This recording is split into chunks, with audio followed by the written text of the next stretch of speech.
बड़ी भगवान की एक निष्ठ भक्त थी। ऐसे ही पावन वंश में सरियाती के पुत्र हुए उतान पर ही आनर्त परिशंत अनर्थ का रेवत हुआ और रेवत का पुत्र हुआ ककुद्वी और ककुद्वी की एक कन्या है जिसका नाम है रेवती। ये रेवती इतनी सुंदर है महाराज कि ककुद्वी ने अपनी कन्या के लिए कोई सुयोग्य वर ढूंढने के लिए जानते हो कहां गए? ब्रह्मलोक में गए। और ब्रह्मलोक सत्यलोक जो है सबसे ऊपर का लोक है। वहां जाते जाते कितने वर्ष व्यतीत हो जाते हैं। ककुद्वी महाराज अपने कन्या को लेकर के गए कि बोले ब्रह्मा जी के पास जाकर के पूछूंगा ब्रह्मा जी से कि मेरी कन्या के लिए तुमने कौन सा वर चुना है और उसी वर को मैं अपने कन्या को महाराज दे दूं। जब वो अपनी कन्या को लेकर के गए अपने तप के प्रभाव से, तो ब्रह्मा जी प्रसन्न होने लगे, मुस्कुराने लगे। ककुद्वी से कहा बोले तुम कैसे राजा हो, अपनी कन्या से इतना प्रेम करते हो कि अपनी कन्या को लेकर के ब्रह्मलोक में आ गए। अरे राजन, अभी तो तुम्हारी कम से कम 8-10 पीढ़ियां समाप्त हो गई। कितनी हो गई? 8-10 पीढ़ियां। अब जिस कन्या को लेकर के तुम आए हो वहां तो तुम्हारे दादा परदादा भी नहीं रहे। तुम्हारे आने वाली न जाने कितनी पीढ़ी समाप्त हो गई। इसलिए जाओ, जब तक तुम पुनः मृत्यु लोक में पहुंचोगे उस समय स्वयं साक्षात शेष अवतार बलराम जी का अवतार होगा और बलराम जी के संग में तुम अपनी कन्या का विवाह करा देना। तो तब जाकर के ककुद्वी ने अपनी कन्या रेवती का विवाह महाराज बलराम जी से करवा दिया था। यह लंबी थी, बहुत लंबी थी। तो बलराम जी ने अपने हल से महाराज इस कन्या को थोड़ा कर्षण कर दिया था, खींच दिया था, तो अपने बराबर का बना दिया था। ऐसे ही पावन वंश में महाराज नाभागो नवगात्पत्यं यम ततं भ्रातरः कविं यविष्टं व्यजनं दायं ब्रह्मचारिणमागतम्।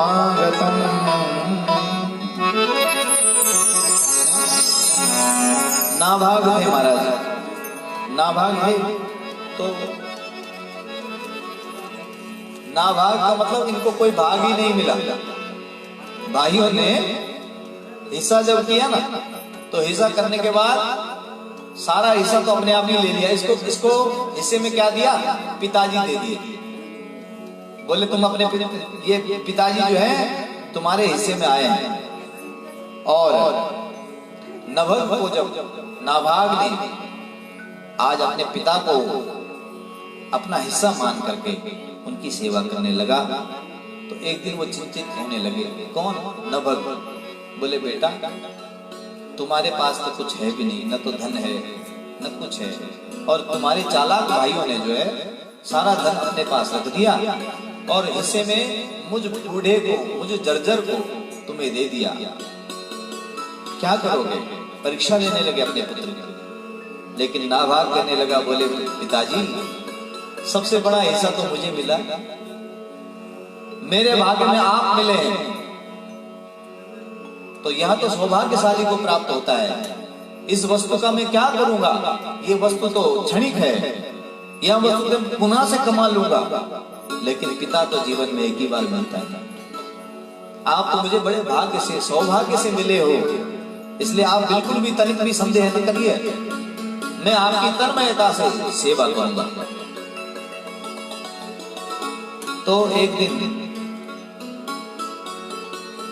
नाभाग को इनके पिता ने कहा, बोले बेटा एक काम करना, तुम उस नदी के तट पर जाना, एक सरोवर है, उस सरोवर के तट पर कुछ अंगिरस गोत्रीय ब्राह्मण यज्ञ करते हैं। लेकिन जब वो यज्ञ करते हैं तो छठे दिवस का जो यज्ञ होता है, उस छठे दिवस के यज्ञ में वो वैदिक और जो वैष्णोदेव संबंधी जो सूक्त हैं, उन सूक्तों को वो नहीं कर पाते। उन्हें सब कुछ आता है, लेकिन वो वैष्णोदेव सूक्त उनको याद नहीं है। और जब वो वैष्णोदेव सूक्त जो है, यदि तुमने उस दो सूक्त का पाठ वहां पर कर दिया, तो वो सभी ब्राह्मणों का जो यज्ञ में जो धन है, उस धन के अधिकारी तुम भी बन जाओगे। जाओ। पिता ने बड़ा सुंदर ज्ञान दिया। देखो, पिता सबसे बड़ी संपत्ति है, और संपत्ति ही संपत्ति को जुटाती है। आज हमारे पास थोड़ा धन आ जाता है, थोड़ा वैभव आ जाता है, हम अपने माता पिता को कहां वृद्धाश्रम में छोड़ देते हैं, या उनकी बेकदरी करने लग जाते हैं। जब तक वो खूब कमाते हैं, जब तक उनके पास शरीर में सामर्थ्य रहता है, तब तक हम उनसे सेवा लेते हैं। लेकिन जब वो सेवा करने के लिए असमर्थ हो जाते हैं, जब उन्हें सेवा चाहिए, तो महाराज तब हम उनकी बेकदरी करने लग जाते हैं। ध्यान रखना, कभी भी अपने स्वजनों को कष्ट ना दो, क्योंकि आज हम कुतर्की समाज ऐसा हो गया है, अपने बच्चों को भी अपने दादा या दादी के पास नहीं भेजते। बोले रे वृद्ध हो गए, इनको खांसी होती है, इनको कई प्रकार के, इनको ज्वर है, कई प्रकार के इनको रोग है, इनके पास मत रहा करो ज्यादा।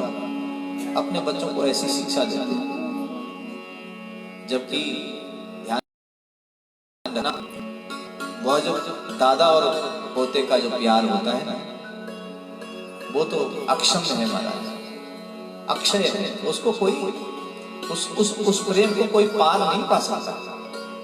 जो शिक्षा दादा अपने पोते को देगा, वो बड़े बड़े विद्यालय भी नहीं दे पाएगा, बड़े बड़े विद्यालय नहीं दे पाएगा।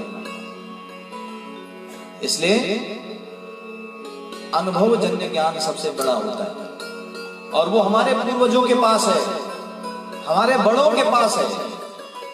इसलिए अपने आने वाली पीढ़ी को उनके संरक्षण में जरूर रखिए। जब उनके संरक्षण में रहेंगे तो महाराज उनका रोग नहीं लगेगा, उनका रोग नहीं लगेगा। उनके संरक्षण में रहेंगे तो इनका शोक मिटेगा। समझ में? अन्यथा उनकी बेकदरी करोगे तो आने वाला दिन तुम्हारा भी है भाई। तुम भी तो उसी अवस्था में आने वाले हो, तो वो परिकल्पना अपने साथ भी कर लेना, क्योंकि ये तराजू के पलड़े हैं महाराज। दुख और सुख तो सबके जीवन में आएंगे, बराबर आएंगे, हैं? और मैं तो कहता हूं सबसे बड़ी संपत्ति है दुख। क्यों है? क्योंकि सुख अच्छा नहीं है। जो जाते समय आपको दुख दे जाए, क्या वो सुख अच्छा है?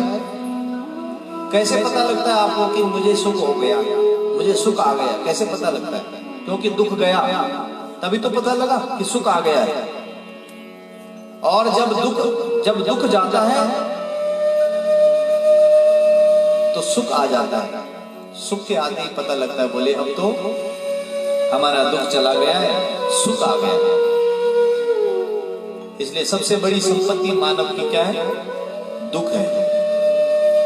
क्योंकि उस दुख में वह परिश्रम करता है, उस दुख में वह पुरुषार्थ करता है, उस दुख में वह भगवान का चिंतन नाम गाता है। और जो दुख में सुमिरन करता है, तो सुमिरन करते ही महाराज उसका संपूर्ण दुख भग जाता है। इसलिए संत जन कहते हैं, बोले जब भी दुख आए, कष्ट आए, तो उस दुख में, कष्ट में भगवान का भजन न छोड़ो, भगवान का चिंतन न छोड़ो। कैसी भी अवस्था जीवन में आ जाए, हर अवस्था में केवल चिंतन करो, भजन करो। और अपने अंग संग में रहने वाले जो जन हैं, उनकी सेवा करो। उनकी सेवा करो, क्योंकि उनकी सेवा करोगे तो सेवा धर्म जब जीवन में आ जाएगा तो आपके वही स्वजन आपके बच्चों को ऐसी शिक्षा दे जाएंगे ना जो बड़े बड़े कॉलेज, बड़े बड़े PhD पढ़े हुए लोग भी नहीं दे पाएंगे। ऐसा भरपूर आत्मज्ञान, ऐसा भरपूर अनुभवजन्य ज्ञान रहता है अपने बड़ों के पास। इसलिए वही परमात्मा तत्व है महाराज, वही तो भगवान की सुंदर भक्ति है। तो वह नाभाग जो है वह अपने पिता के संग में, जब पिता ने वह सुंदर ज्ञान दिया तो वह उस यज्ञ भाग में गए जहां पर वो ब्राह्मण वैष्णदेव संबंधी सूक्त का पाठ कर रहे थे, वो अंगिरस गोत्रीय ब्राह्मण। तो वहां पर जाकर महाराज उन्होंने जब वहां पाठ किया, वो सूक्त किया, वो 2 सूक्त उन्होंने उनको बतला दिए तो वो ब्राह्मण बड़े प्रसन्न हुए। अरे बोले इसी सूक्त को तो हम भूल रहे थे, विचार रहे थे। तो उन्होंने बदले में क्या किया कि महाराज उनको खूब धन दे दिया। जैसे वो उस धन को लेकर जा रहे थे उसी समय भगवान शंकर वहां पर आ गए काल पुरुष के रूप में। भगवान शंकर ने कहा, बोले कहां जा रहे हो, ये सब कहां ले जा रहे हो? बोले महाराज ये ब्राह्मणों ने दिया, इन ब्राह्मणों ने दान में दिया और मैंने इन ब्राह्मणों को एक सूक्त बताया इस यज्ञ में, जिस सूक्त का ये पाठ नहीं कर पा रहे थे वो सूक्त मैंने बतला दिया, उसके बदले में इन्होंने यह धन मुझे दिया है। और इस धन को मेरे पिता ने कहा था कि बेटा वो धन लेकर के आ जाना, इसलिए अब ये मेरा है महाराज। वह काल रूप में जो भगवान उनके पास खड़े थे, भगवान शंकर ने कहा, बोले जाओ अपने पिता से पूछ कर आओ कि इस धन पर किसका अधिकार है। यदि मेरा अधिकार हुआ तो मैं छोड़ूंगा नहीं, और तुम्हारा हुआ तो तुम्हें मैं दे दूंगा। आज जैसे वो अपने पिता के पास आया, कहने लगा, बोले पिताजी वहां पर तो एक काल पुरुष आए हैं और उनका स्वरूप का वर्णन किया। तो वो नाभाग के उस वचन को सुन करके जो नभग है वो महाराज समझ गए कि वो कोई साधारण नहीं है। बोले बेटा तुमने उनको पहचाना नहीं? अरे तुम जानते हो वो कौन है? वो कोई साधारण नहीं, वो संसार सागर से पार करने वाले देव हैं। अरे उनके दर्शन करके तो तू धन्य हो गया, सबसे बड़ा धन तो तुझे वहीं पर मिल गया। बोले अच्छा? बोले वो साक्षात महादेव हैं जो तेरे पास आए थे, और जा अभी तेरे पास बड़ा सुंदर अवसर है, उनके पास जाकर के कहना, बोले स्वामी मेरे पिता ने कहा है कि ये धन आपका है। क्यों? क्योंकि यज्ञ के भाग में उन्हें वह संपूर्ण धन उन्हें ही प्राप्त होता है। यज्ञ का जो बचा हुआ सब होता है वो भगवान शंकर का होता है, भगवान शंकर के गणों का होता है। तो बोले उस पर किसी और का अधिकार नहीं। तो जैसे ही आज वह नाभाग गया, भगवान शंकर के चरणों में गिर पड़ा, प्रणाम करने लगा। प्रणाम करते ही वह आज भगवान शंकर को कहने लगा, बोले प्रभु मेरे पिता ने कहा है कि यह धन सब आपका है। भगवान शंकर तो महाराज वहां तो कृपा बरसाने वाले हैं, कृपा बरसाते हैं प्रभु। आज वो आनंद के साथ में इतने आनंदित हुए भगवान शंकर, कहने लगे, अरे मैं तो तुम्हारी परीक्षा ले रहा था, मैं इस धन को कहां ले जाऊंगा? हे नाभाग, तुम अपने पितृधर्म को निभा रहे हो और तुमने अपने माता पिता की बड़ी सुंदर सेवा करी है, इसलिए जाओ, मैं तुम पर बड़ा प्रसन्न हूं, बहुत प्रसन्न हूं। और यह धन मेरा नहीं, ये धन अब तुम्हारा ही है, ये धन अब तुम्हारा ही है। तो अब वह जब भगवान शंकर की स्तुति गाने लगा, चरणों में गिर पड़ा महाराज और उसने भगवान शंकर को मनाया है। बोल शंकर भगवान की, शंकर भगवान की जय। शंकर तेरी जटा से बहती है गंग धारा, शंकर तेरी जटा से बहती है गंगाधारा। शंकर तेरी जटा से बहती है गंगाधारा हो, बहती है गंगाधारा, बहती है गंगाधारा, बहती है गंगाधारा, बहती है गंगाधारा। शंकर शंकर तेरी जटा से बहती है गंगाधारा हो, शंकर तेरी जटा से बहती है गंगाधारा। वो जोगी अगम अपारा, वो जोगी अगम अपारा, वो जोगी अगम अपारा, वो जोगी अगम अपारा। शंकर तेरी जटा से बहती है गंगाधारा हो, शंकर तेरी जटा से बहती है गंगाधारा।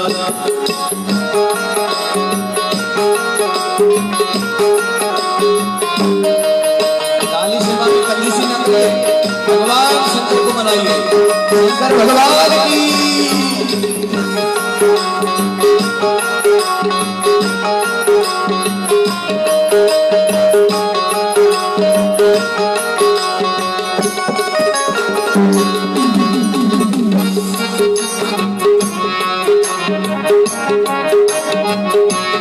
हरि बोल।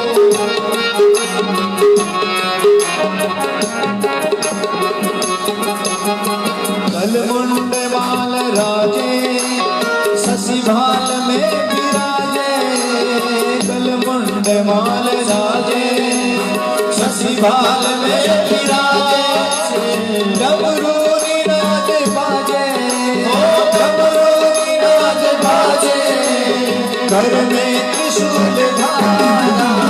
शंकर बोल शंकर तेरी जटा से बहती है गंगाधारा। शंकर तेरी जटा से बहती है गंगाधारा, बहती है गंगाधारा, बहती है गंगाधारा हो, बहती है गंगाधारा, बहती है गंगाधारा। शंकर तेरी जटा से बहती है गंगाधारा, शंकर तेरी जटा से बहती है गंगाधारा।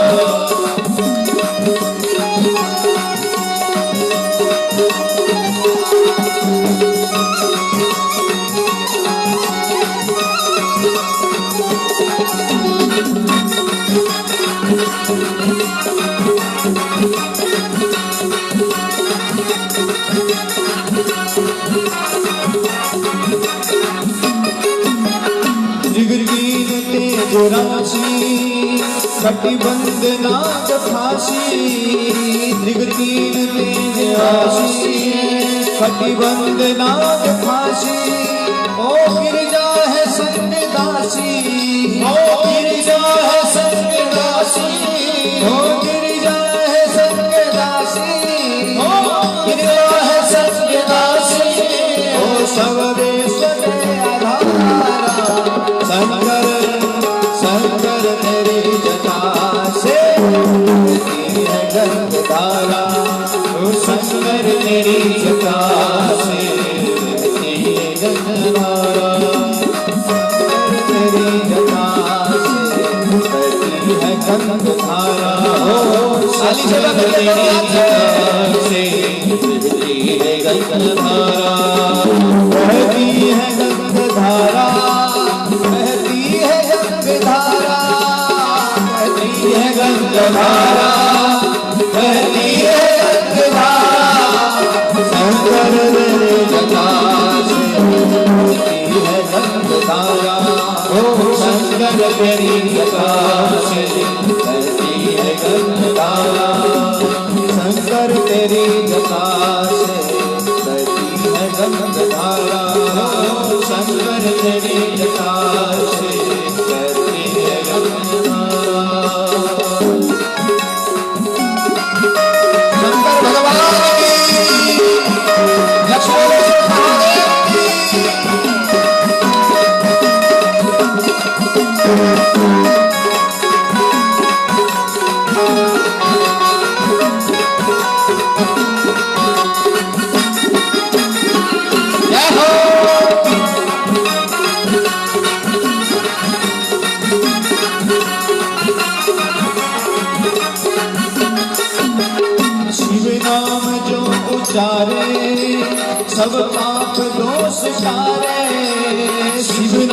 जो उचारे हम नाम दोष हारे। ओ शिव नाम जो उचारे सब पाप दोष टारे। शिव नाम जो उचारे सब पाप दोष टारे। ओ ब्रह्मानंद विसारे, ओ ब्रह्मानंद विसारे, ब्रह्मानंद नाम विसारे, ब्रह्मानंद विसारे। भव सिंधु पाप तारे। शंकर शंकर से गंगाधारा। शंकर तेरी जटा से बहती है गंगाधारा। हो शंकर तेरे जटा से बहती है गंगाधारा। शंकर तेरी जटा से बहती है गंगाधारा। बहती है गंगाधारा, बहती है गंगाधारा, बहती है गंगाधारा, बहती है गंगाधारा, बहती है गंगाधारा, बहती है गंगाधारा, बहती है गंगाधारा, बहती है गंगाधारा।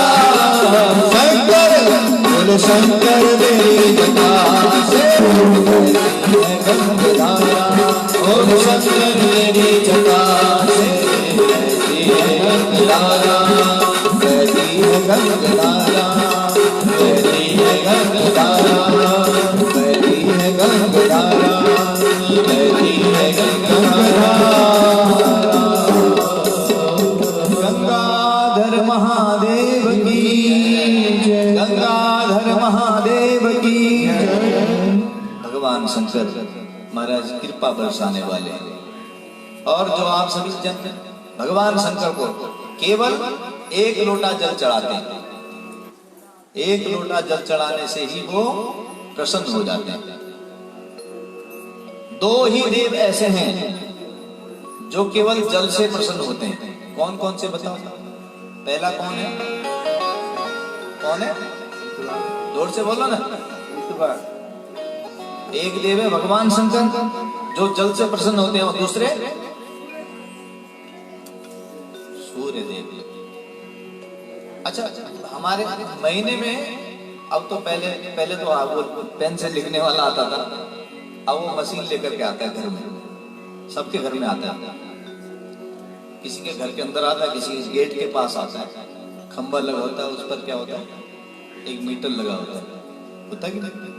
और वो उस पर रीडिंग देखता है, और रीडिंग देख करके जितना है उतना बिल आपके पास फर्रा पकड़ा देता है कि आप जो है आपने इतना खर्चा किया, आप इतना बिल दे दीजिए। सोचिए जरा, किसी दिन भगवान शंकर का बिल आ गया तो, भगवान सूर्य का बिल आ गया तो, भाई वो आपको रोज प्रकाश दे रहा है, रोशनी दे रहा है, आपको बल्ब लगाने की जरूरत नहीं बाहर, दिन में तो नहीं लगाना। दूसरा, आपको गर्म उष्मा दे रहा है, आपको हीटर जलाने की भी जरूरत नहीं। तो वो बदले में क्या मांगते हैं? क्या कभी बिल मांगा उन्होंने? यदि किसी दिन उनका बिल आ गया, बोले भाई जन्म से लेकर आज तक का हिसाब किताब लगा ले और ये सारा बिल मेरा दे दे। हाँ, कोरोना जी देखिए, ये जो माहेश्वर वैसे जो माहेश्वर जो ज्वर है ना, भगवान शंकर का ज्वर है माहेश्वर ज्वर। अरे बुखार को प्रकट करने वाले भी ये देव है, बुखार किसी और ने नहीं बनाया। भगवान शंकर ने जो है माहेश्वर ज्वर को प्रकट किया, और वो माहेश्वर ज्वर बाणासुर की रक्षा के लिए जब गए थे, तो उस माहेश्वर ज्वर को किसकी ओर फेंका? किसकी ओर फेंका? भगवान कृष्ण की ओर। वहां युद्ध हुआ था किसका? भगवान कृष्ण का और भगवान शंकर का। तो एक ने माहेश्वर ज्वर फेंका और एक ने वैष्णव ज्वर फेंका, तो दोनों ज्वर आपस में लड़ने लगे। यही ज्वर तो है जो संसार में महामारी फैला रहा है। तो बचेगा कौन? बोले विजय तो वैष्णव ज्वर की होती है, ठीक है।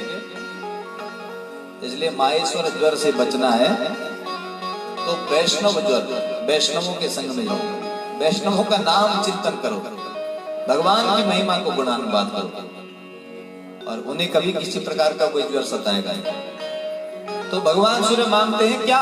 केवल आप एक लोटा जल उनको प्रदान करो। ओम गृणी सूर्याय नमः, ओम सूर्याय नमः, ओम रवै नमः, भानवे नमः, कुछ भी बोलिए। आप उनको यदि एक लोटा जल अर्घ्य प्रदान करते हैं तो उससे प्रसन्न हो जाते हैं वो, और बदले में कुछ नहीं मांगते वो। लेकिन हम वही नहीं करते। अपने बच्चों से भी कराइए, आप भी कीजिए, तब उनका बिल नहीं आएगा। अन्यथा बिल आ जाएगा भैया, ये ध्यान रखना। और जिस दिन उनका बिल आ गया तो बहुत बड़ा बिल होगा, चुकाना बड़ा मुश्किल होगा, है ना। तो भगवान शंकर और भगवान सूर्य ही दो ऐसे देव हैं जो जल से ही प्रसन्न हो जाते हैं। लेकिन भागवत में भगवान ने कहा क्या? बोले भगवान विष्णु को क्या चाहिए? पत्रम पुष्पम फलम तोयम यो मे भक्त्या प्रियक्षति। उनको चाहिए क्या? पत्र, पुष्प, फल।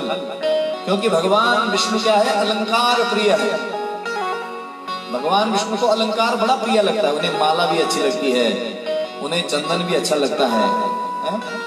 वो चाहते हैं कि उनके कानों में मकराकृति कुंडल हो, सुंदर उनके वस्त्र हो, सुंदर उनके केस हो।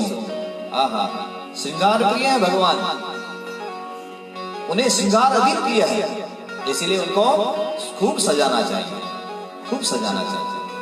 तो बोले आपके पास कुछ नहीं तो आप एक तुलसी का पत्री चढ़ा दीजिए भाई, एक तुलसी चढ़ा दीजिए, तुलसी का दल चढ़ा दीजिए, तो वो तुलसी दल से प्रसन्न हो जाएंगे। अरे वो भी ना मिले तो एक फूल चढ़ा दीजिए। आपके घर में आंगन में कोई सुंदर पुष्प है, वैजयंती माला उनको बड़ी प्रिय है, इसीलिए उनको बनमाली का है। माला पहनने के वो बड़ा शौकीन है, इसलिए ब्रजवासियों को भी देखना, वो सब माला पहनने के बड़े शौकीन होते हैं, है ना। तो उनके लिए एक माला सुंदर बनाइए, पुष्प। आपके पास पुष्प है तो पुष्प अर्पण कर दीजिए। वो भी ना मिले तो एक फल ही चढ़ा दीजिए महाराज। कोई ऋतु फल मिल जाए, मिल ही जाता है ऋतु फल, तो एक ऋतु फल चला दीजिए। अच्छा, भगवान विष्णु कहाँ रहते हैं? उनका निवास स्थान कहाँ है? जोर से बोलिए, कहाँ रहते हैं वो? बद्री विशाल। और वो शयन कहाँ करते हैं? शयन कहाँ करते हैं? बोले क्षीर सागर में। कहाँ करते हैं? क्षीर सागर में। और क्षीर सागर में जहां तहां देखो जल ही जल है, तो उन्हें जल की जरूरत नहीं है। उन्हें नहीं देखा हमने किसी विष्णु भगवान के किसी मंदिर में, भगवान कृष्ण के मंदिर में कोई जल चढ़ा रहा हो, उनको जल चढ़ा, उन्हें जल की जरूरत है ही नहीं। लेकिन भागवत में उन्होंने कह दिया पत्रम पुष्पम फलम तोयम। तोय कहते हैं जल के लिए। बोले कोई जल ही चढ़ा दे, अगर फल न मिले तो जल ही चढ़ा दे भाई, जल से ही वो प्रसन्न हो जाएंगे। पर कैसा जल? कौन सा जल चाहिए उन्हें? बोले आपकी आंखों का जल। जो आंखों के दो पात्र है ना, उन पात्रों से जो आपके अश्रुधाम, जो अश्रुपात है, वो अश्रु आप भगवान को अर्पण कर दीजिए। उस अश्रु को वो मांगते हैं, क्योंकि उस अश्रु में आपका प्रेम है? वो आपका प्रेम मांगते हैं महाराज। इसलिए उन्हें जल की जरूरत नहीं है, उन्हें तो वो महाराज वही प्रेमाश्रु की जरूरत है। और वो प्रेमाश्रु आपने यदि उनको दे दिया, ऐसे ही परम भागवत है कौन? अम्बरीश जी महाराज। अम्बरीशो महाभागः सप्तद्वीपवर्ती मही अव्ययां च श्रियं लब्ध्वा विभवं चातुलं भुवि। महाराज 7 द्वीप है, और 7 द्वीप की जो अचल संपत्ति है, उस संपत्ति के ऐश्वर्यवान जो राजा हैं वो कौन है? अम्बरीश जी महाराज। समस्त भूमंडल में इनका महाराज जगह जगह इनका ही नाम, इनका ही नाम, और इनकी कीर्ति और इनकी महिमा मंडिता सब जगह विख्यात है। क्योंकि क्या करते हैं? सवे मनः कृष्ण पदारविंदयोर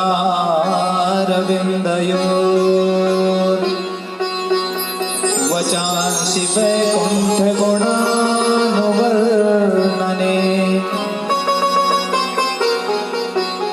करो हर मंदिर जनादिषु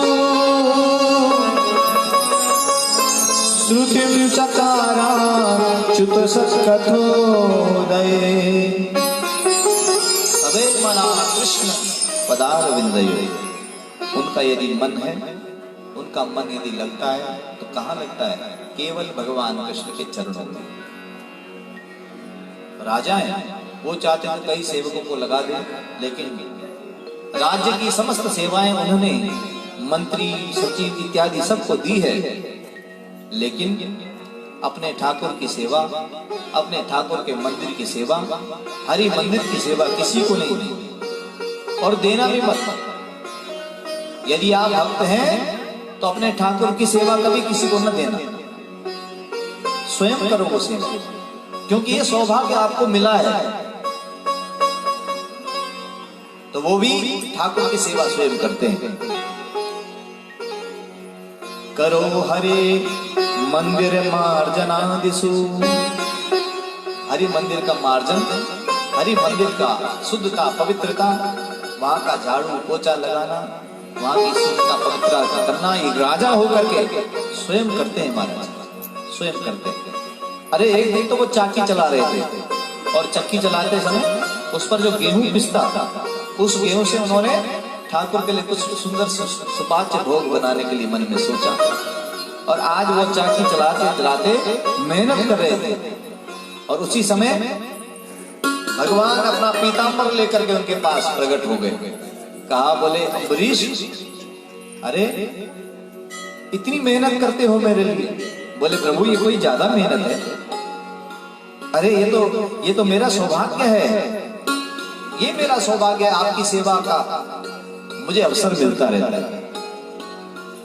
तो महाराज भगवान इतने प्रसन्न हो गए कि अपने पीताम्बर से उनको पंखा झलते और अपने सुदर्शन चक्र को द्वार पर खड़ा कर दिया। बोले यह मेरा अनन्य भक्त है, इसलिए मेरे भक्त की हमेशा रक्षा करना।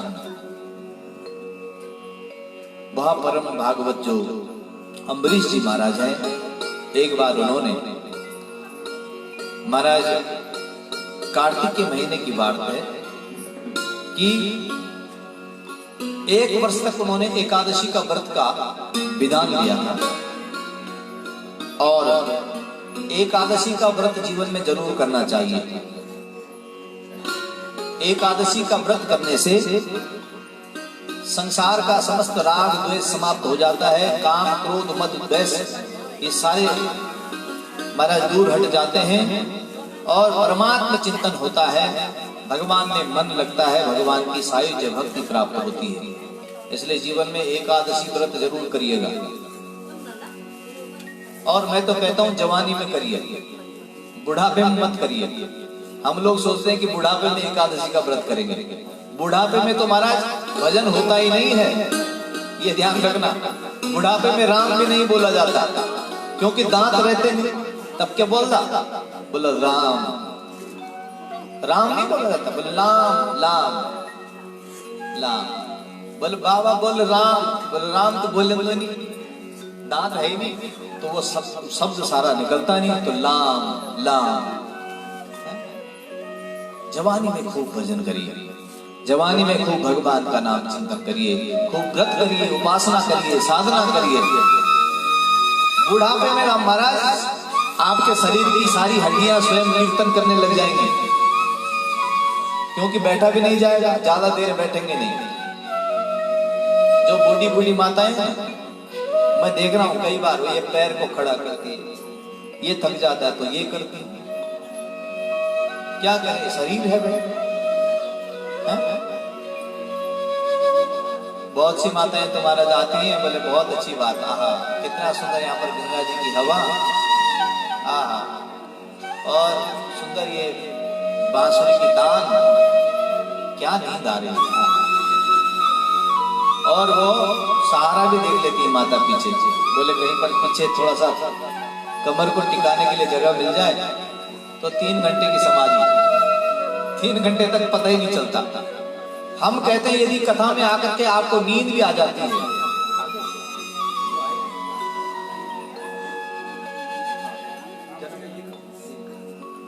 तो यदि वो आकर के महाराज वो यदि 3 घंटे की समाधि लग जाती है, तो हम कहते हैं कि यदि ऐसा हो भी ना तो सिरहाना लेकर के आना चाहिए, खूब सो जाओ आनंद से और भगवान का चिंतन करना चाहिए।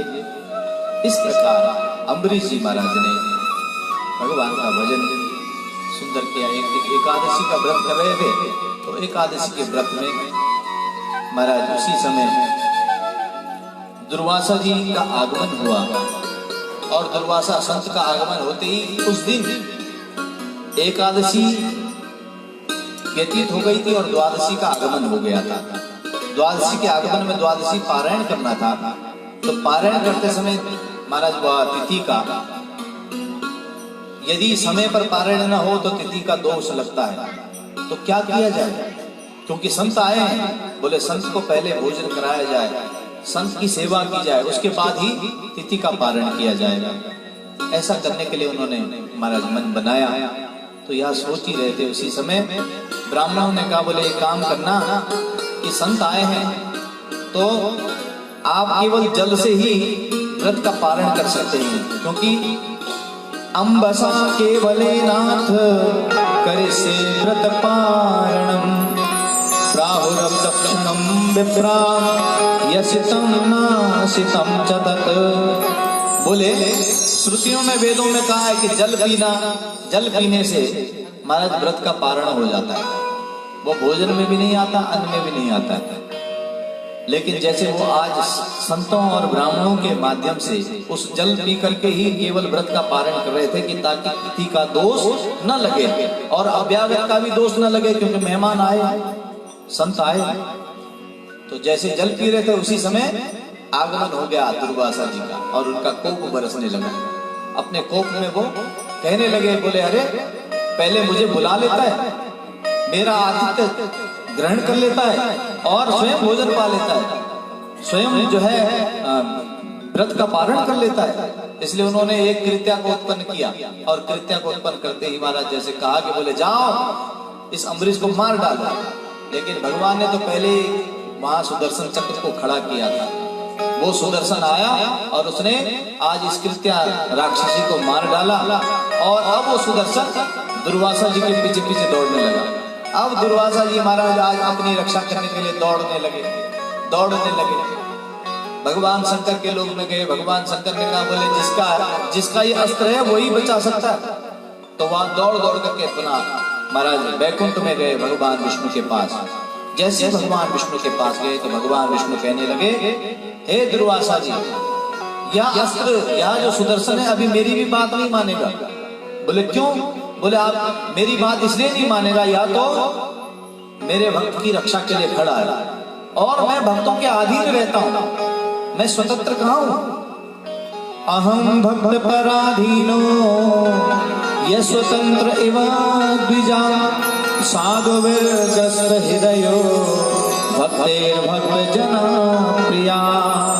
इसलिए हम तो भक्तों के अधीन रहने वाले हैं महाराज, भक्तेर भक्त जना प्रिया।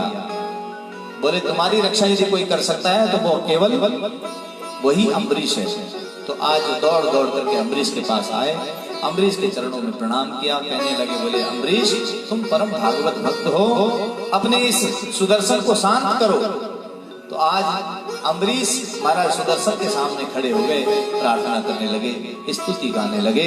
तो वह सुदर्शन साधुओं से, संत जनों से, सत्पुरुषों से शांत हो गया, और तब जाकर के दुर्वासा की दुख की निवृत्ति हुई है। ऐसे ही पावन वंश में महाराज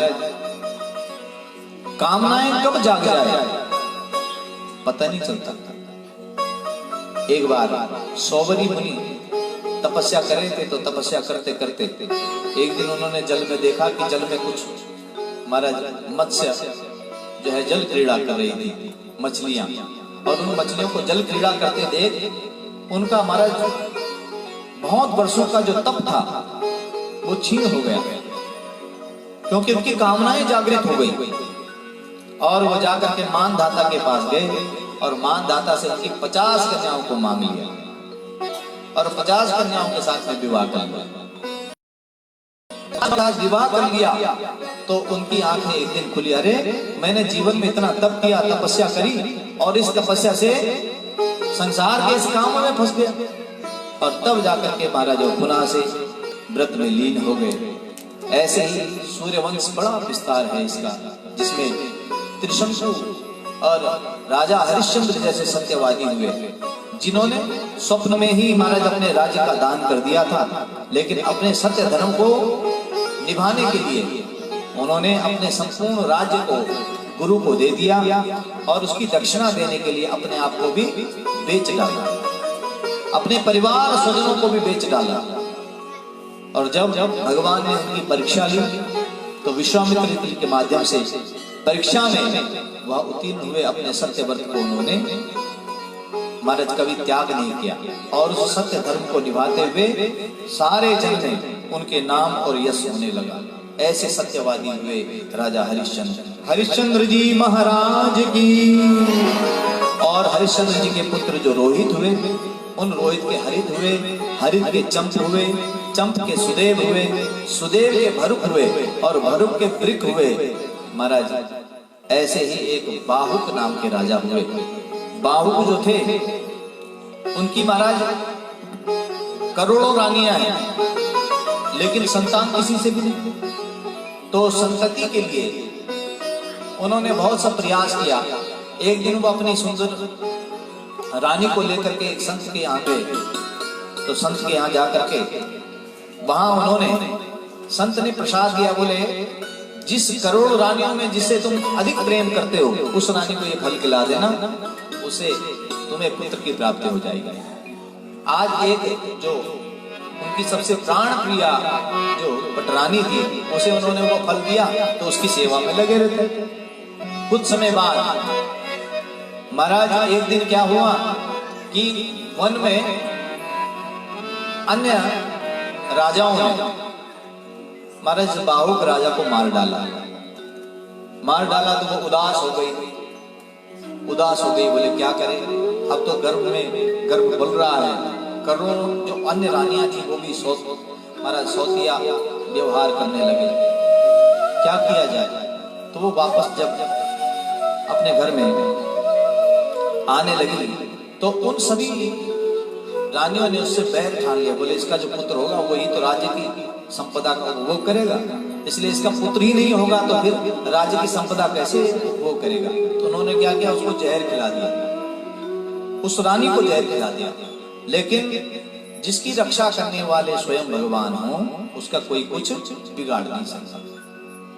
तो महाराज और वो ऋषि ने उन पर बहुत कृपा बरसाई और वो ऋषि के माध्यम से आज उस पर ऐसी कृपा बरसी कि जब उसने एक पुत्र को जन्म दिया तो वह पुत्र उस जहर के पात्र को साथ में लेकर के जन्मा। जहर के साथ में जिसका जन्म हो उसका नाम सगर पड़ गया।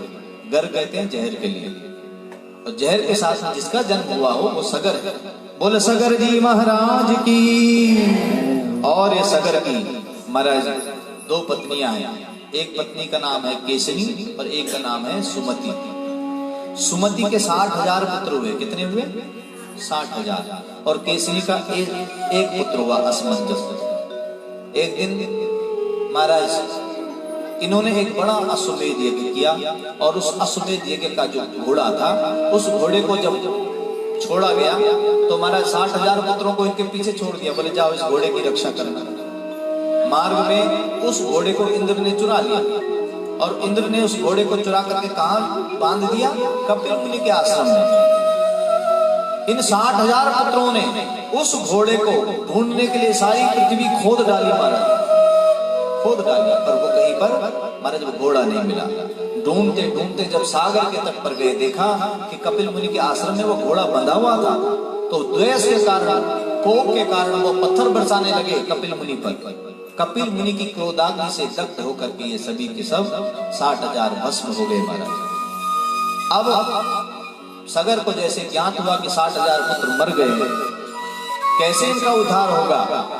तो संतों और ब्राह्मणों से पता लगा कि बोले यदि साक्षात माँ गंगा इस धराधाम पर उतरे और गंगा के जल के स्पर्श से महाराज जी इनके ये पूर्वज ये सब मुक्त हो जाएंगे।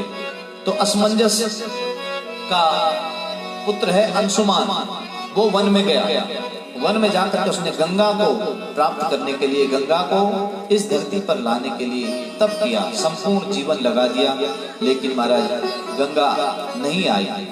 पुनः से उस अंशुमान का ही पुत्र हुआ है दिलीप। दिलीप ने भी तप किया, लेकिन महाराज गंगा प्रसन्न नहीं हुई।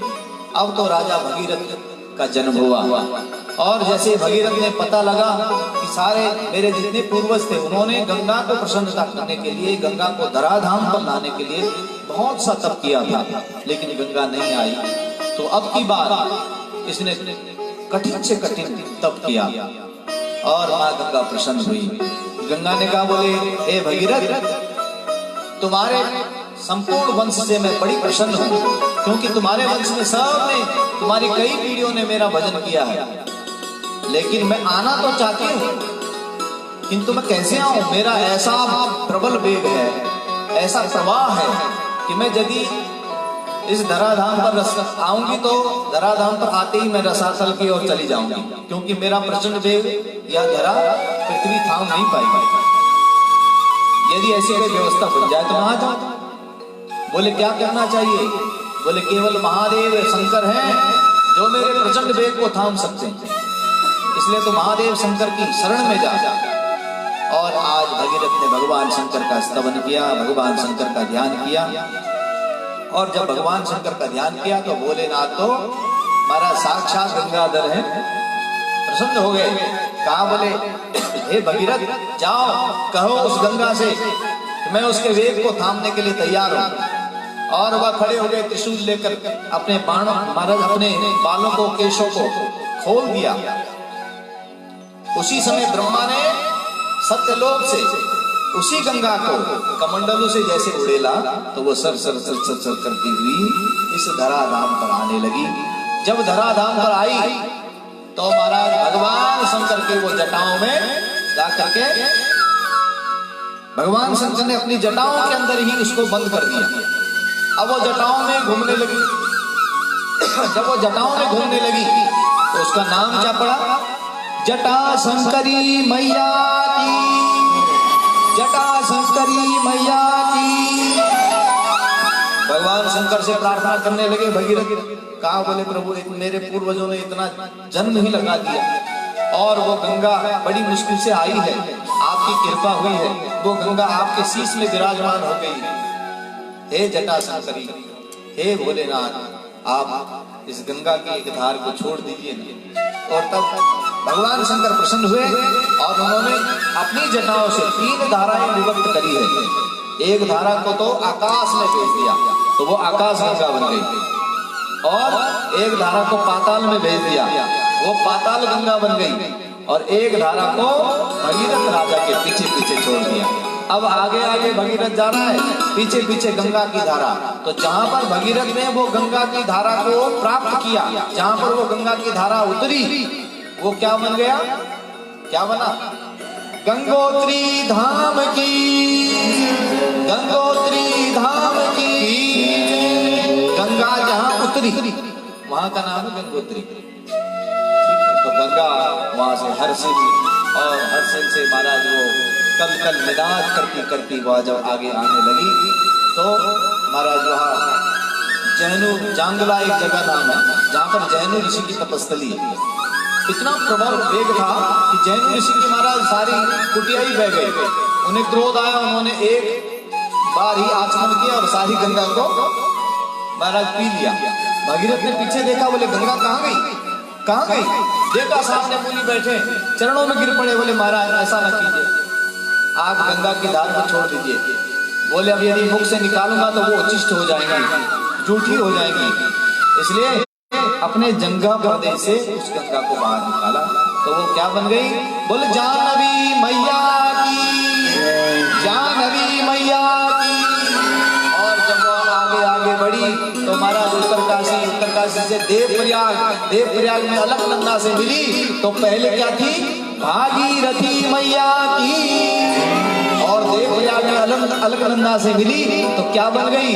बोल गंगा मैया की, गंगा मैया की। और महाराज हरिद्वार से वहां जाकर के पहुंची बंगाल में, और बंगाल में जाकर के वहां जैसे कपिल मुनि के आश्रम में पहुंची तो वहां जाकर के जैसे ही महाराज सगर के पूर्वजों ने, सगर के पुत्रों के उस राख पर स्पर्श करते ही वो सब मुक्त हो गए। इसलिए वो गंगा महाराज पाप हारिणी है, वो गंगा मुक्त कर देने वाली है। गंगा गंगे तियो ब्रूया योजनानां ससेरपि मुच्यते सर्व पापेभ्यो विष्णुलोकं सद्गच्छति। बोले गंगा मैया की, गंगा मैया की जय। और वह गंगा महाराज, यदि आप गंगा का जल का स्नान करते हैं, आचमन करते हैं और गंगा में गोता लगाते हैं तो वो आपको पवित्र कर देती है, पवित्र कर देती है। इसलिए वह विष्णुपदी है, वह महाराज भिन्न भिन्न नामों से महाराज हम सभी लोग कितने पवित्र तीर्थ में निवास करते हैं कि जहां साक्षात गंगा बहती है, साक्षात गंगा। और गंगा के जल का गुण है कि वह कितने वर्षों तक आप अपने घर में रख दो, उसमें कभी किसी प्रकार की कोई कृमि नहीं पड़ती, कोई कीट पतंग नहीं पड़ता, और वह कितने वर्षों तक आप अपने घर में रख दीजिए, वो गंगा जल कभी दूषित नहीं होता है। इसलिए वो जिस प्रकार वो जल का गुण है, उस जल का आचरण करने से हम सभी लोग पवित्र हो जाते हैं, ऐसा पावन है। इसी पावन वंश में महाराज खडवांग राजा हुए। खडवांग दीर्घ बाहुश्या रघुस्तस्मात् पृतुः श्रवान् अजस्रतो महाराज तस्मात् दशरथो भवत्। महाराज ऐसे पावन सूर्य वंश में खडवांग नाम के राजा हुए। खडवांग के दीर्घ बाहु के रघु ऐसे थे कि जिनके नाम से वंश ही चल पड़ा महाराज। ऐसे ही जिनका वचन एक बार जो बोल दिया, उस वचन को कभी वो महाराज झुटलाते नहीं थे। रघुवंश की महिमा ऐसी मंडिता थी महाराज। तो रघुकुल रीति सदा चली आई, प्राण जाए पर वचन न जाए। ऐसे रघु के नाम से रघुकुल चल पड़ा है महाराज। जब रघुकुल हुए तो रघु के बाद पृथुश्रवा से अज, और अज के पुत्र हुए दशरथ। और दशरथ जी का जब जन्म हुआ तो दशरथ जी परम, कल आपने पूज्य व्यास जी से सुना कि दशरथ जी कैसे हैं, धर्म का महाराज आचरण करने वाले कुलीन कुल से जन्मे हैं, वेद परंपरा का वो ज्ञान रखने वाले ऐसे दशरथ जी। वेद विदित ते ही दशरथ नाम है। लेकिन उनकी 3 रानियां हैं, 3 रानियों का महाराज संतति कोई नहीं, और संतति की कामना के लिए वो गुरु के द्वार में जाते हैं। और जब गुरु के पास जाते हैं तो गुरुदेव पुत्र काम यज्ञ करवाते हैं, और उस पुत्र काम यज्ञ से महाराज वह सुंदर यज्ञ के द्वारा, उस यज्ञ के चरु से, यज्ञ की अग्नि से महाराज उनको पुत्र की प्राप्ति होती है। साक्षात भगवान विष्णु राम रूप में आकर के प्रकट होते हैं। वहां दिव्य राम का अवतार का आप चरित्र सुनेंगे, पूज्य महाराज जी आएंगे और वो अभी राम की दिव्य से जन्म कथा को हम सुनाएंगे, क्योंकि हमें कृष्ण जन्म की ओर जाना है। तो भगवान राम पहले आते हैं, कृष्ण बाद में आते हैं। क्यों आते हैं बाद में? देखो, पहले सबसे पहला है सतयुग, सतयुग के बाद आया क्या? त्रेता युग, जबकि द्वापर को पहले आना चाहिए था। लेकिन भगवान राम ऐसे हैं कि बोले जीवन में यदि आपके जीवन में नहीं आए, राम कथा जीवन में आ गई तो कृष्ण कथा तो आ ही जाएगा। पहले राम कथा आनी चाहिए, क्योंकि कृष्ण की कथा बड़ी टेढ़ी है, और टेढ़े की कथा को सुनने के लिए पहले सीधे की कथा सुन लीजिए। जब तक सीधे की कथा नहीं सुनोगे तो टेढ़े की कथा समझ में नहीं आएगी। इसलिए कहा बोले सबसे पहले राम की कथा सुन लो, और जब वो राम की कथा सुन लें तो महाराज वो संतों के लिए तो वह राम कथा ऐसी है जैसे वह संत जन आनंद के साथ में वह उस दिव्य रूप का दर्शन करना चाहते हैं। आहा।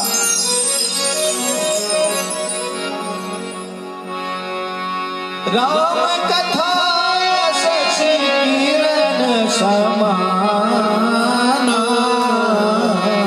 राम कथा शशि किरण समान, संत चकोर करहि जहि माना, संत चकोर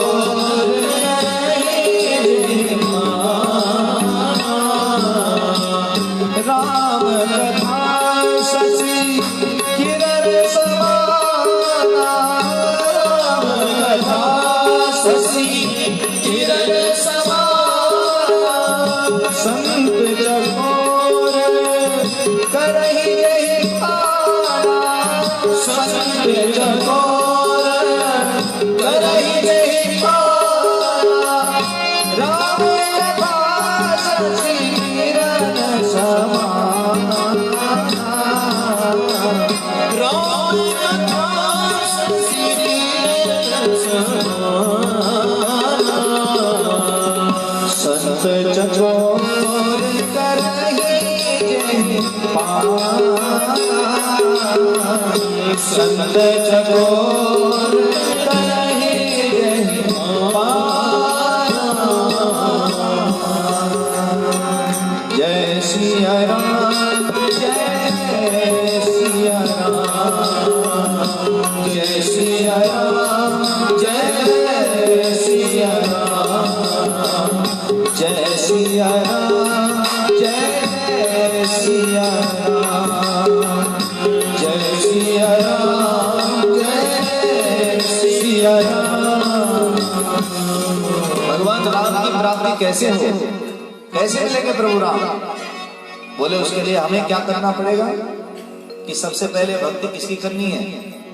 शत्रुघ्न की। राम तक पहुंचना तो बड़ा मुश्किल है हमारा,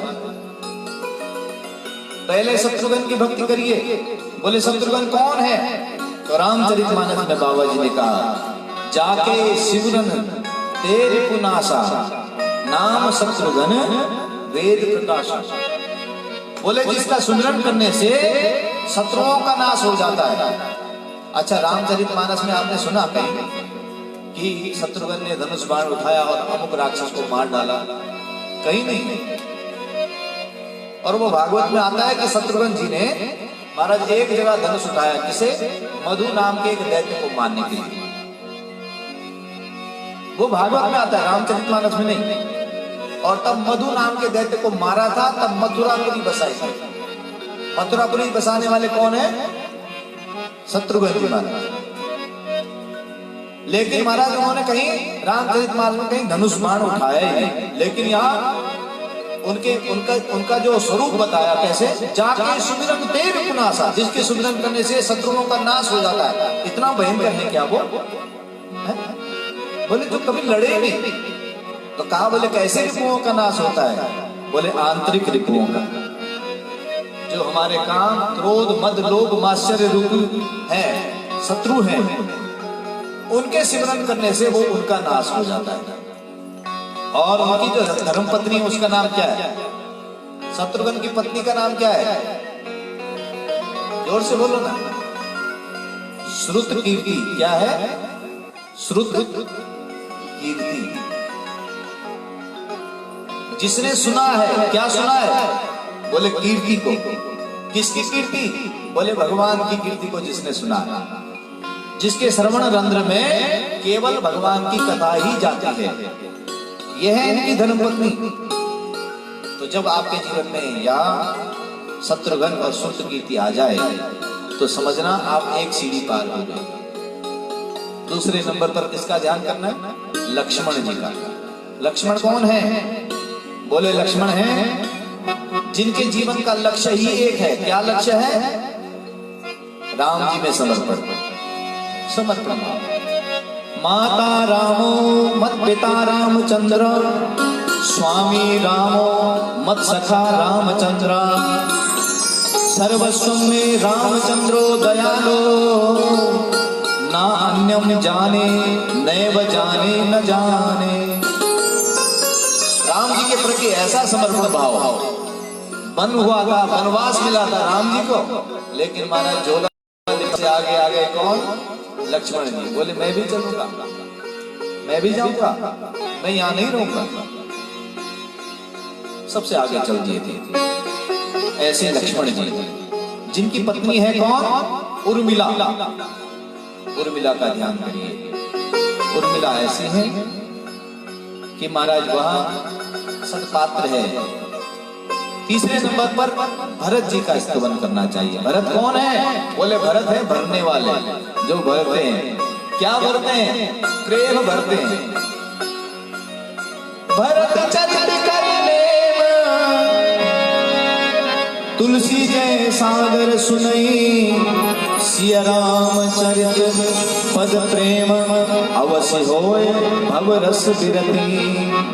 और इस प्रकार भरत जी का जब आप ध्यान करोगे तो महाराज तब जाकर के राम मिल जाएंगे। जो आनंद सिंधु सुख राशि, जो आनंद सिंधु सुख राशि, जो आनंद सिंधु सुख राशि, जो आनंद सिंधु सुख राशि, शिखर तेरे लोक सुपासे, शिखर तेरे लोक सुपासे, सो सुख राम से नाम, सो सुख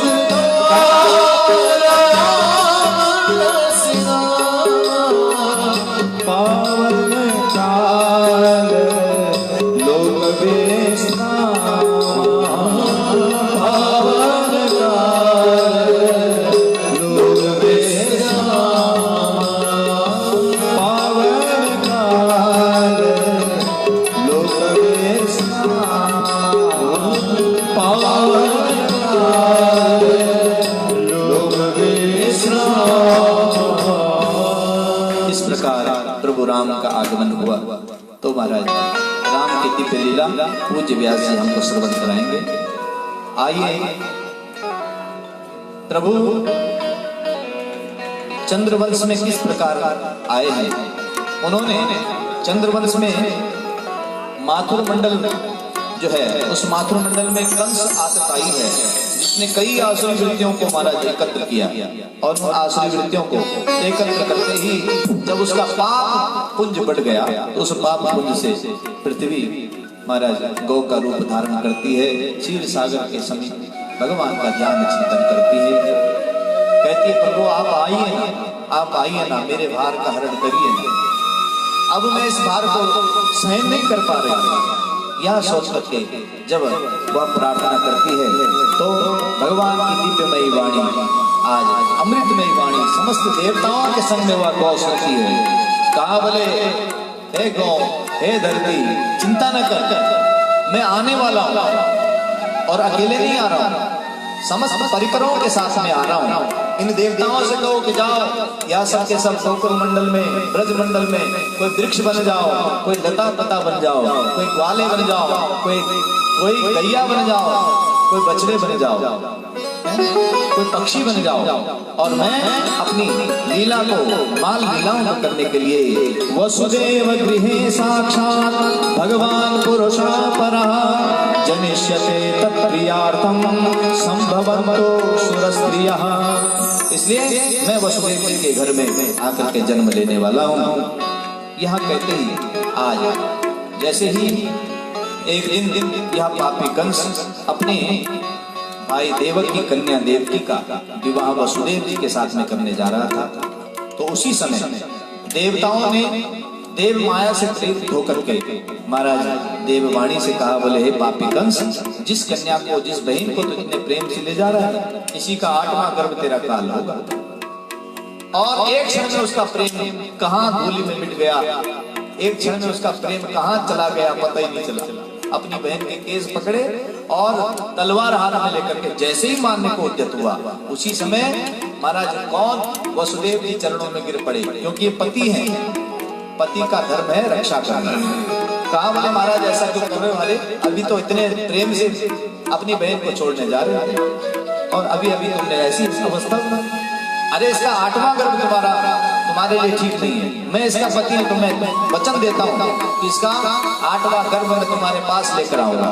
तो बोले मेरी सारी समस्या समाप्त। और यह कहते उन्होंने आज जैसे ही महाराज कारागार में बंद कर दिया देवर्षि नारद के कहने पर, क्योंकि बोले देवताओं की गिनती का कोई पता नहीं, 8वां पहला ना हो और पहला 8वां ना हो। और कारागार में बंद किया तो पहला पुत्र जो हुआ उसका नाम था कीर्तिमंत, और कीर्तिमंत को आज कारागार में मार डाला। दूसरा पुत्र हुआ उसे भी मार डाला, तीसरा मार डाला, चौथा मार डाला, 5वां मार डाला, 6वां गर्भ में आया तो मार डाला, 7वां गर्भ जैसे आ आया तो उस गर्भ को रक्षा करने के लिए भगवान ने योग माया से कहा, बोले योग माया ये मेरे बड़े भैया हैं, इसलिए इनकी रक्षा करना मेरा धर्म है। जो वसुदेव की अन्य पत्नियां हैं उनमें एक पत्नी रोहिणी जो है नंद बाबा के आश्रय में रहती है गोकुल में।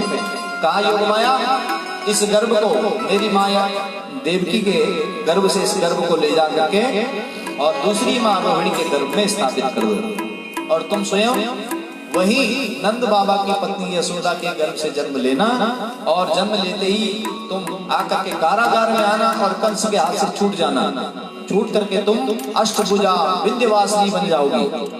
और ठीक इसी प्रकार से हुआ महाराज।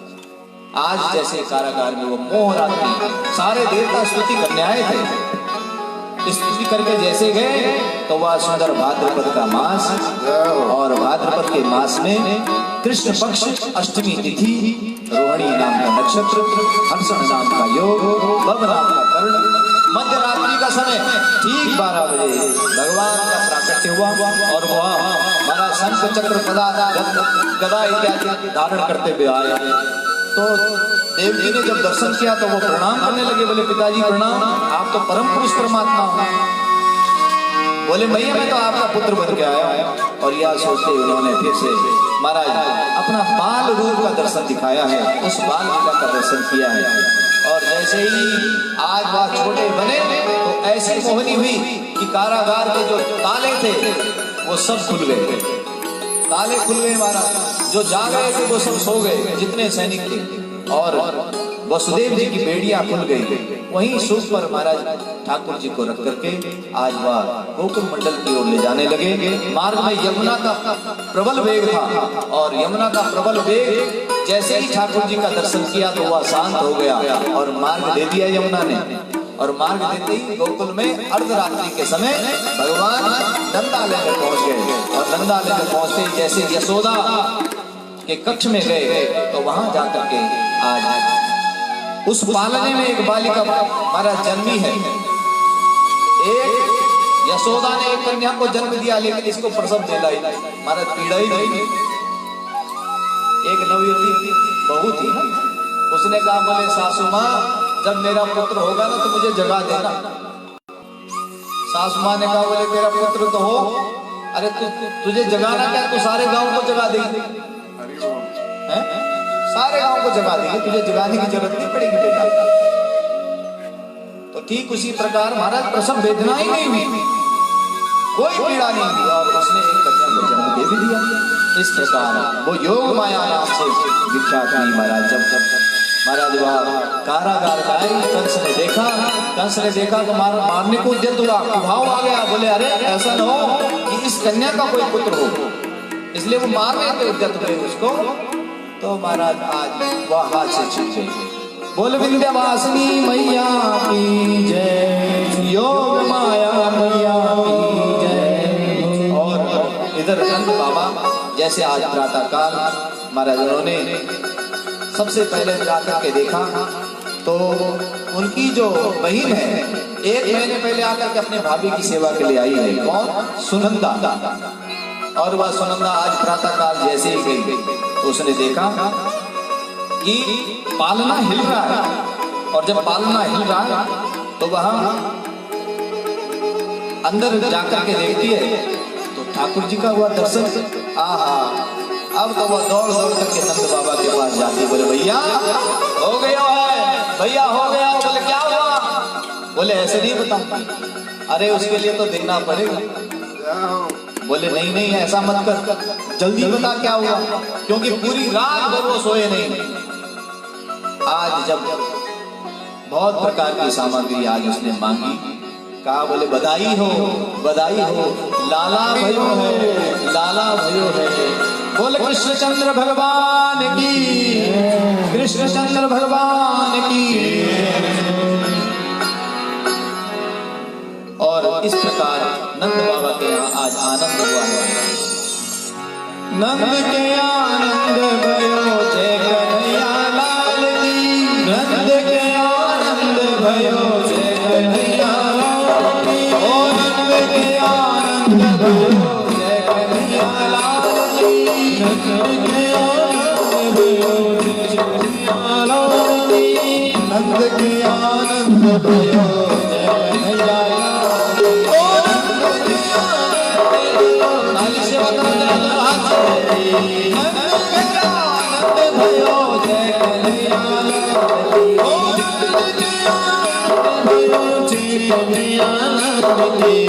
हाथी दीने घोड़ा दीने और दीनी पालकी, हाथी दीने घोड़ा दीने और दीनी पालकी, हाथी दीने घोड़ा दीने और दीनी पालकी, हाथी दीने घोड़ा दीने और दीनी पालकी। नंद के आनंद भयो जय कन्हैया लाल की, बनाई हो के आनंद भयो जय कन्हैया लाल की। घर आनंद भयो जय कन्हैया की, घर आनंद भयो जय कन्हैया लाल की। नंद के आनंद भयो जय कन्हैया लाल की, नंद के आनंद भयो जय कन्हैया लाल की। लाला जन्म सुने आयो यशोदा मैया ने दो बधाई, लाला जन्म सुने आयो यशोदा मैया ने दो बधाई, लाला जन्म सुने आयो यशोदा मैया ने दो बधाई, लाला जन्म सुने आयो यशोदा मैया ने दो बधाई। दे दो बधाई मैया दे दो बधाई, दे दो बधाई मैया दे दो बधाई, लाला जन्म सुने आयो यशोदा मैया दे दो बधाई, लाला जन्म सुने आयो यशोदा मैया दे दो बधाई, यशोदा मैया दे दो बधाई, यशोदा मैया दे दो बधाई। नंद के लाला की जय, नंद के लाला की जय। आइए उत्सव हम फिर आनंद से मनाएंगे। उससे पहले आज राम जी का आगमन भी होना है ना, तो इसलिए प्रभु राम की कथा की ओर चलते हैं। बोले वृंदावन बिहारी लाल की जय, भागवत भगवान की जय, लक्ष्मोलेश्वर महादेव की जय। जय जय श्री राधे, जय जय श्री राधे, जय जय श्री राधे।